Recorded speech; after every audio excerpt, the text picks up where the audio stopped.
Hi hello friends, welcome back to our channel Anu cooking and lifestyle vlogs. ನಾನಿವತ್ತು dry gobi ಯಾವ ಥರ ಮಾಡೋದಂತ ತೋರಿಸ್ಕೊಡ್ತೀನಿ ಬನ್ನಿ. ಫಸ್ಟ್ ಒಂದು ಬೌಲ್ಗೆ ನೀರು ತೊಗೊಂಡು ಬಿಸಿ ಮಾಡೋಕೆ ಇಡೋಣ. ಅದು ಬಿಸಿ ಆಗೋಷ್ಟರಲ್ಲೇ ನಾವು ಹೂಕೋಸನ್ನ ಬಿಡಿಸಿಟ್ಕೊಳ್ಳೋಣ. ಯಾವ ಸೈಜ್ ಬೇಕೋ ಆ ಸೈಜ್ ನಾವು ಬಿಡಿಸಿಟ್ಕೋಬೋದು. ಎಲ್ಲ ಈ ಥರ ಬಿಡಿಸಿಟ್ಕೊಂಡು ಕಾಯಿಸಿರೋಂಥ ನೀರಿಗೆ ಸ್ವಲ್ಪ ಅರಿಶಿನ ಉಪ್ಪು ಹಾಕ್ಬಿಟ್ಟು ಕಾಲಿಫ್ಲವರ್ ಹಾಕ್ಬಿಟ್ಟು ಸ್ವಲ್ಪ ಒಂದು 5-10 ನಿಮಿಷ ಇಡಬೇಕು. ಮತ್ತು ಒಂದು ಬೌಲ್ಗೆ 2 table spoon cornflour, 1 table spoon maida ಮತ್ತು 2 ಸ್ಪೂನ್ ಅಕ್ಕಿ ಹಿಟ್ಟು ತೊಗೋಬೇಕು.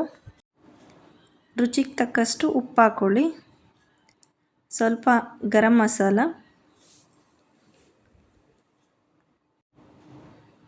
ಸ್ವಲ್ಪ ಜೀರಿಗೆ ಪೌಡರು,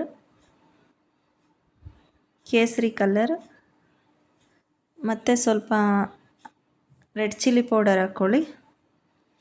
ಮತ್ತು ನೀರು ಹಾಕ್ಕೊಂಡು ಮಿಕ್ಸ್ ಮಾಡ್ಕೋಬೇಕು. ನೀರು ಸ್ವಲ್ಪನೇ ಹಾಕ್ಕೊಂಡು ಮಿಕ್ಸ್ ಮಾಡ್ಕೋಬೇಕು. ಮತ್ತು ತೆಳ್ಳಗಾಗ್ಬಿಡುತ್ತೆ. ತೆಳ್ಳಗಾದರೆ ಹೂಕೋಸಿಗೆ ಅದು ಹಿಟ್ಟು ಹಿಡಿಯಲ್ಲ. ಮತ್ತು ಹಿಟ್ಟಿಗೆ 2 ಸ್ಪೂನ್ ಕಾಯಿಸಿರೋ ಎಣ್ಣೆ ಹಾಕೋಣ.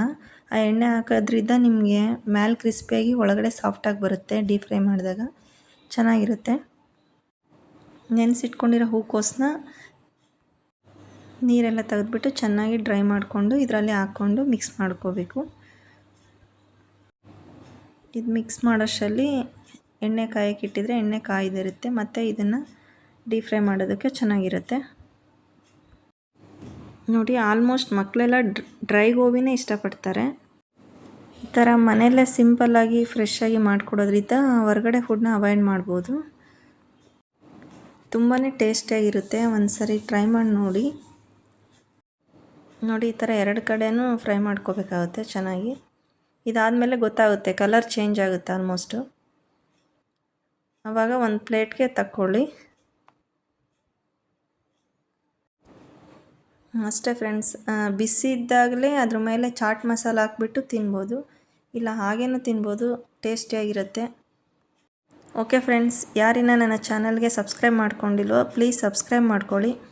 ಸಿಗೋಣ ನೆಕ್ಸ್ಟ್ ವಿಡಿಯೋದಲ್ಲಿ. Thank you for watching.